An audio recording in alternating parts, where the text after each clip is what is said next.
entry, the ketch Scarlet Queen, Philip Kearney, master. Position 4 degrees 5 minutes north, 126 degrees 45 minutes east. Wind brisk, sky fair. Remarks, departed island of Carakalong on schedule after being boarded by armed pirates. Reason for trouble, King Ascot and the Maid in waiting.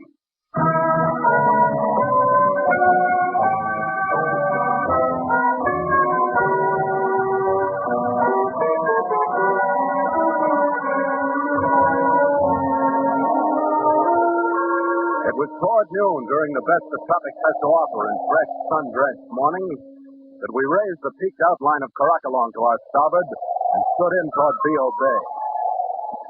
The ripples danced and glimmered in the light. And in 2 more hours of the spanking breeze, we picked up the creamy surf roaring in over the coral that fenced the bay. My chief mate Gallagher went forward with the heaving lead as I pointed the bow toward the swirling passage through the reef. His soundings came rolling back. 4 fathoms of depth. We closed on the opening.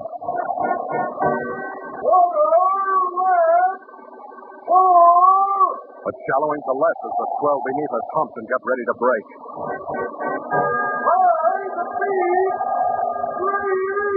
3.5 fathoms. The roar of water crashing on coral filled our ears, and the sharp teeth of coral filled our minds.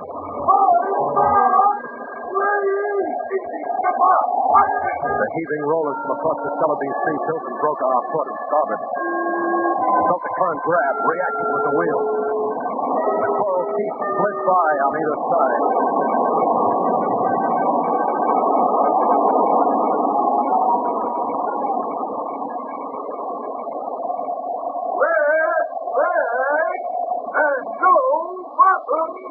More than 17 fathoms of crystal quiet water beneath us, and I took time to look up from my work. The island in front of us was like a backdrop for a technicolor version of the more idyllic scenes in Mutiny on the Bounty. A mountain slope down which flowed a glacier of multicolored foliage. Palms, tree ferns, casuarina, all of it laced and interlaced by rattan and flowering vines. It ended at a sugar-white beach, washed by blue-green water. And as we watched, the final touch entered the picture. Not one, but 2, blonde and brunette, dressed in flower-patterned cloth, walked out onto the sand and waved as we worked into anchorage.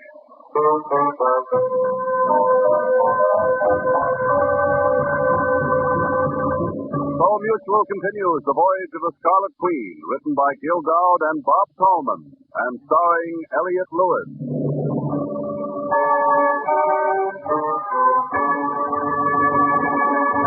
The Scarlet Queen plowed its ship to plow the seas, bound for uncharted adventure.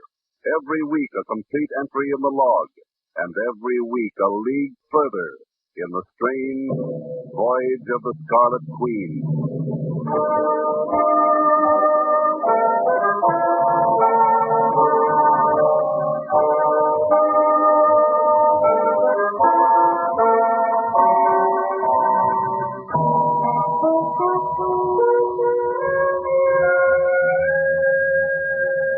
5 minutes after our hook was secured at the bottom, Gallagher and I were stepping from our dinghy to meet the welcoming committee. The lighter one was short and bursting with herself, the darker, tall, and well-contained. She sounded like tea time in Berkeley Square. Hello there. Good to have you drop in on us. Thanks. We didn't expect to find you here. The charts call the island undeveloped and populated by a somewhat shy group of natives. And so it remains, except our plantation. Uh-huh. I'm Mrs. Briley, and this is Mrs. Ascot. Phil Kearney, how do you do? How do you do? This is Mr. Gallagher, my chief officer. We didn't know you. It's quite a surprise. How do you do, Mr. Gallagher? And now, I do hope that both of you will join us at the cottage. I dare say our husbands are even more anxious to meet you than Jane and I were. Here's the path over here. They stepped out in front of Red and me and led us up the path through a riot of vegetation, primitive, almost stifling with flower scent, bright with colors, noisy with shrill land birds. Off to the right, we could see straight rows of young and neatly cultivated palm trees. To our front, the rise of the mountain loomed abruptly. and from a point 30 or 40 feet up, a small stream flashed from the massive growth, curved into space, and fell, hissing and bubbling, into a deep, wide pool. Next to this pool was the bungalow, shaded and cooled by ocean breeze. The husbands were introduced to us on the veranda, Brierly, well-built, graying slightly. I bid you a hearty welcome, gentlemen. Thanks a lot. Ascot was younger, slim, and fair.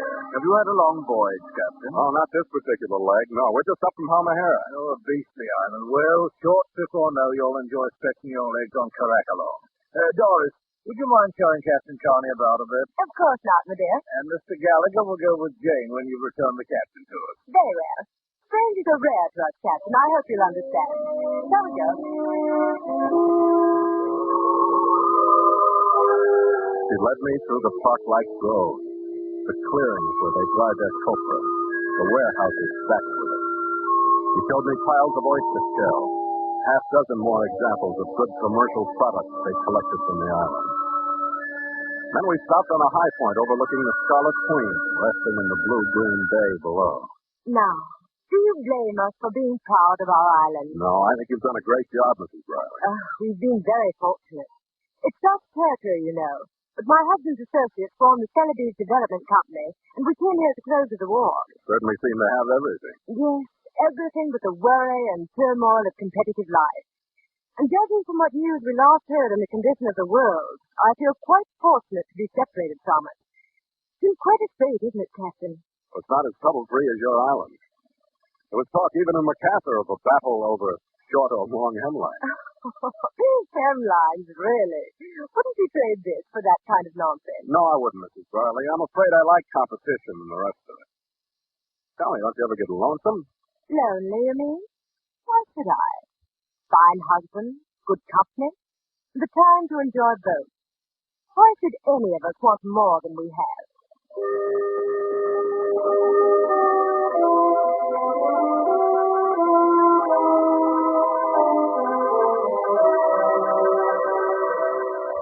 By the time 3 days had passed, Red and I were almost ready to agree with her. Our sailing orders were to wait in the bay until one of Kang's luggers arrived. This kind of relaxation was made to order for us after the last few weeks of short trips and troubled ports. We soaked up sunshine and rest. And every night when we returned to the Queen, we agreed that the Brierlys and the Ascots were the most gracious hosts we'd met since Singapore.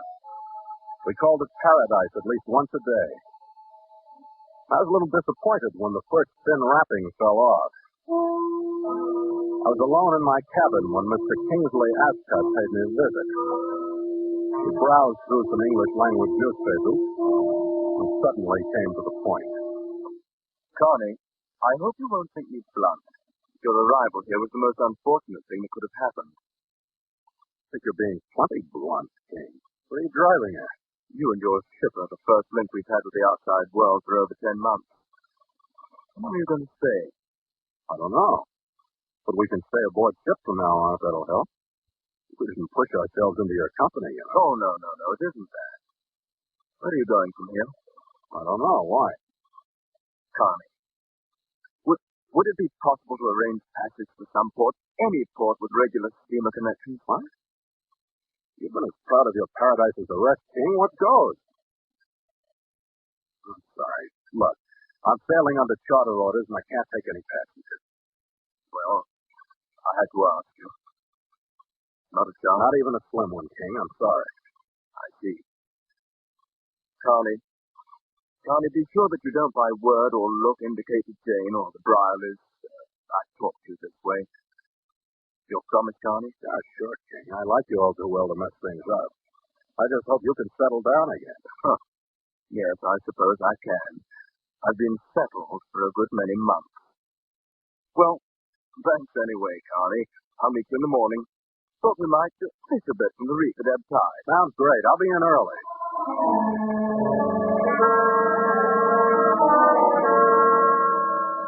Ascot didn't mention his visit all the next day. Once again, the island was an unmarred paradise. But that night brought another evasive visitor to my cabin on the Scarlet Queen. The next one to browse through the newspapers and then look up suddenly was Edward Brierly. By Jove, Kearney, I'm so glad you dropped in on us. It's really been a lark having you. But I say, I believe in being outspoken. Has Ascot approached you regarding passage from here?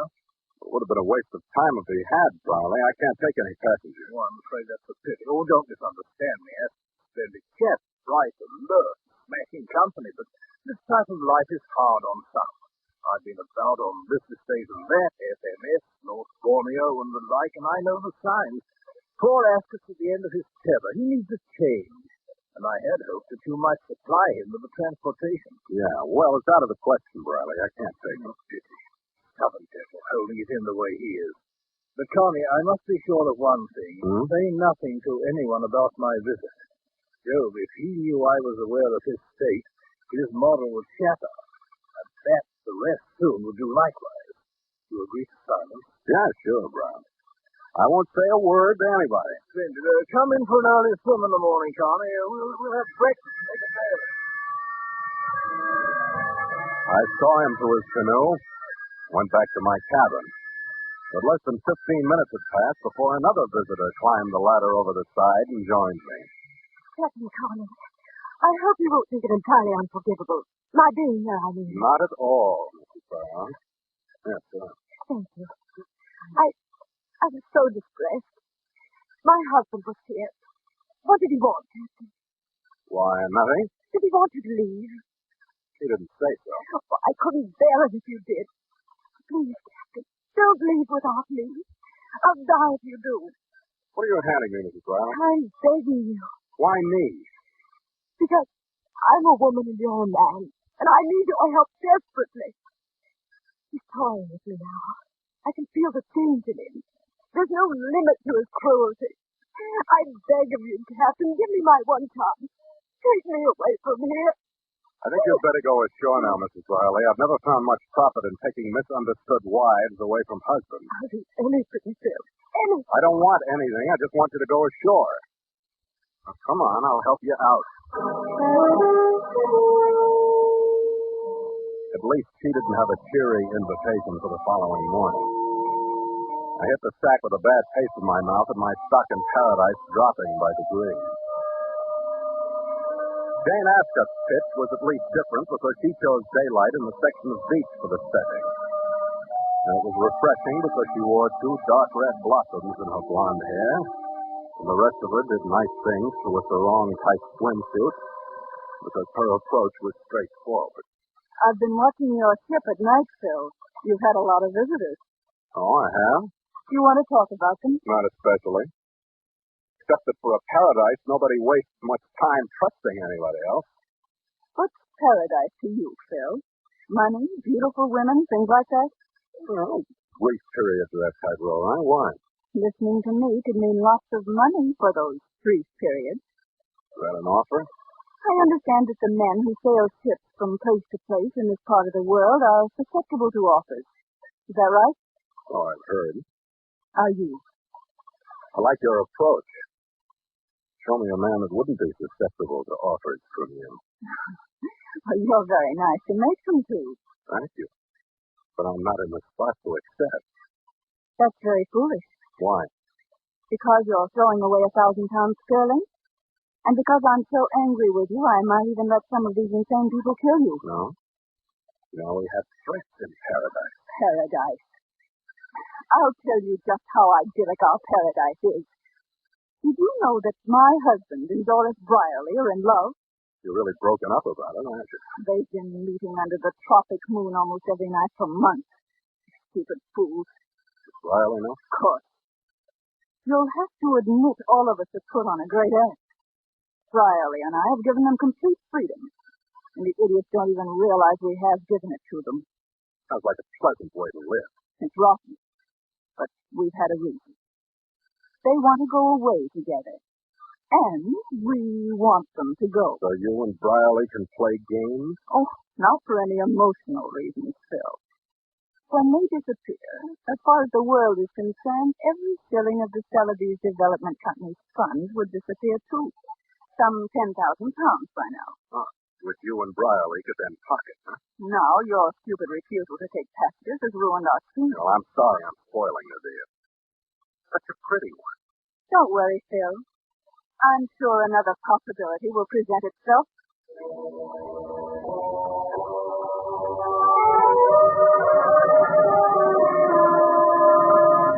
It was after dark by the time I got away from her. I rode back to the ship and poured a couple of stiff drinks. Red was in his cabin asleep, and he mumbled impolitely at me when I tried to prod him into conversation. So I went out on the afterdeck and sat there alone, trying to clean out my system with night air, smoke, bonded disinfectant. What I had in mind slipped away when they stepped onto the deck and into the glow of our riding lights. I noticed the strained expressions on their faces and the small caliber revolvers in each of their right hands. Stand right there, Doris, and don't hesitate for a second if he attempts anything. All right, King. What is all this, King? Things can't go on like this, Kearney. Will you listen to reason if it'll save our lives? I don't care much about saving your life. Save your own. I mean it, Kearney. We're both desperate, and your life means little to us. Doris and I are in love. We have been for months. Congratulations. Oh, I know it doesn't sound as it should, but it's true nevertheless. We didn't mean to. Couldn't help it. Tonight, Brierly learned of it. He threatened to kill us both if we didn't leave the island by tomorrow, and he's a man who lives up to his threats, Kearney. Your ship is the only possible way we can leave. I'm afraid it isn't, King. Well, you don't mean that. Well, I tell you, Kearney, your life is at stake. I swear I'll shoot you if you don't order this ship underway at once. Use your head, King. Has this paradise really wrung your brain out?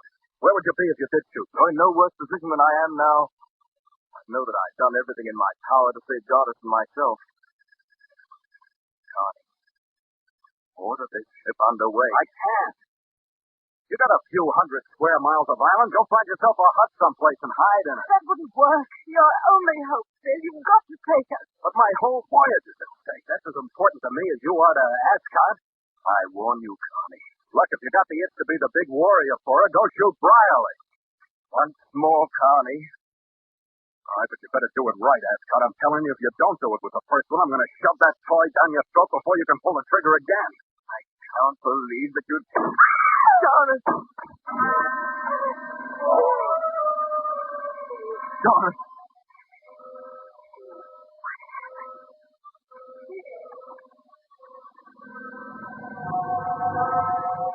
Doris crumpled to the deck, raised her head loosely as King ran to kneel beside her. I saw her push her shoulders rigidly against his hands as she died. Then I learned where the shot had come from. Move out of the way, Phil. Hurry or I won't wait. I trotted toward them, but I slid back against the cabin. King Ascot was still holding the sagging body when James fired again. He stiffened once, then relaxed as the second slug took him, then he rolled over on his side quietly. James' canoe coasted in toward the side. What the devil's going on? Why don't you stay ashore? What happened is keep the crew in the forecastle, will you, Red? Go on up, tell them everything's all right. Sure, just as long as we got dead bodies all over the deck, everything's fine. I hope you didn't mind my saving your life, Phil. Yeah, that was very neatly and cold-bloodedly taken care of, wasn't it? Good heavens, there was no time for delicacy. You seemed so insistent about hurting you. Let's not kid each other. Why did you have to use my ship? Why didn't you take care of it ashore where you had more room? Why, so? That would have been murder. It was, huh? What do you call this? Rescue? I suppose, in a sense, it was attempted piracy that I rescued you from, wasn't it? They were attempting to assume command of a vessel by use of arms or something like that. Oh? Rescue is a much nicer word than murder, don't you think? Oh, it has been. Up until now. Through my arm, you're hurting me. A gun, Gorgeous. I listen better without a gun in my face. Your quaint ideas about what is or isn't murder, it looks better in the scalpel. All right, now make sense. So, this wasn't all my idea. Brierly convinced Doris and King that they could force you to take them away. So that you could come out and rescue me from pirates? But, Phil, for £1,000 sterling, I did rescue you. That's what I'm supposed to say? Not for half the cut that you and Brierly now have from the Celeby's Development Company. Now get off my ship. All right, sir. But come in early in the morning, will you? We'll have breakfast and a swim and lie in the sun all day.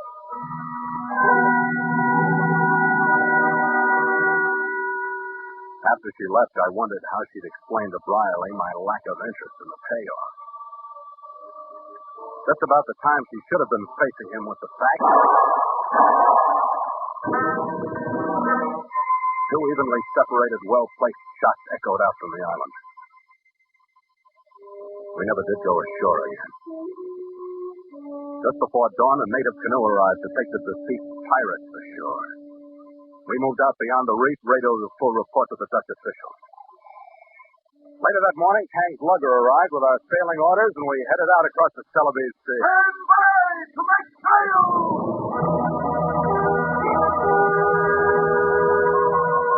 The reef, the mountain, the memories of Caracolong lay off our stern, and the crew jumped to with a will to rig us for our ride into the future.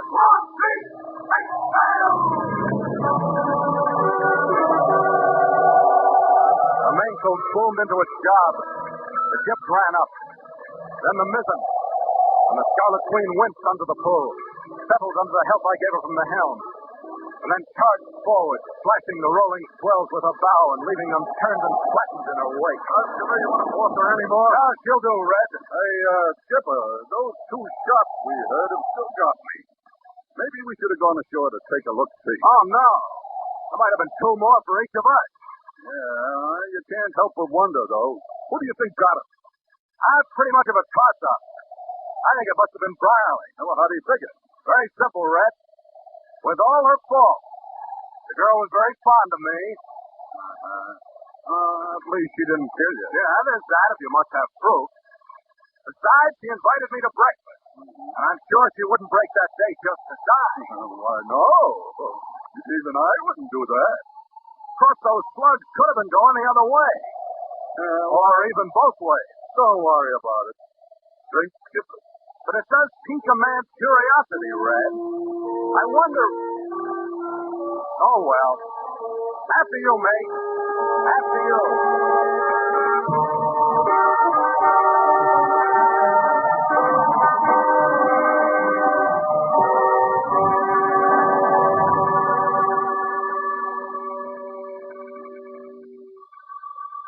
Log entry, the ketch Scarlet Queen, 5:30 p.m. Miles traveled from San Francisco, 20,433. Wind brisk, sky overcast.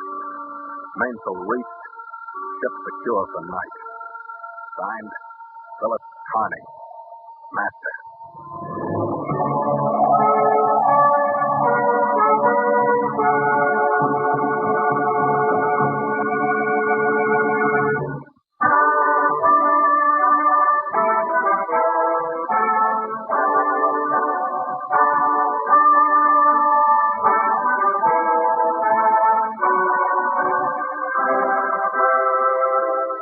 Voyage of the Scarlet Queen stars Elliott Lewis as Phil Kearney with Ed Max as Gallagher.